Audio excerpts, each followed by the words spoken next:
শুভকামনা রইল team Spain. Lamine ইয়ামালের Spain কি পারবে? আসলে পারা লাগবে, কারণ এই প্রতিবার এরকম ফ্রান্সের সাথে ফাইনাল খেলা যায় না। ঠিক আছে, আমাদের প্রতিপক্ষ স্পেন চাচ্ছি, ফ্রান্সকে একদম উড়িয়ে দেওয়া লাগবে।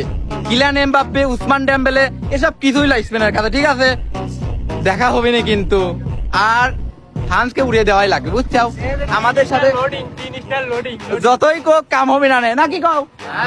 উড়িয়ে দিবে, ঠিক আছে, লামিন ইয়ামাল উড়িয়ে দিবে। শুভকামনা রইল স্পেন। শুভকামনা রইল টিম স্পেন। লামিন ইয়ামালের স্পেন কি পারবে? আসলে পারা লাগবে, কারণ এই প্রতিবার এরকম ফ্রান্সের সাথে ফাইনাল খেলা যায় না। ঠিক আছে, আমাদের প্রতিপক্ষ স্পেন চাচ্ছি, ফ্রান্সকে একদম উড়িয়ে দেওয়া লাগবে। কিলিয়ান এমবাপ্পে, উসমান ডেম্বেলে এসব কিছুই না স্পেনের কাছে। ঠিক আছে, দেখা হবে না কিন্তু, আর ফ্রান্সকে উড়িয়ে দেওয়াই লাগবে, বুঝছাও। আমাদের সাথে যতই কোক কাম হবে না, নাকি কও? উড়িয়ে দিবে, ঠিক আছে, লামিন ইয়ামাল উড়িয়ে দিবে। শুভকামনা রইল স্পেন।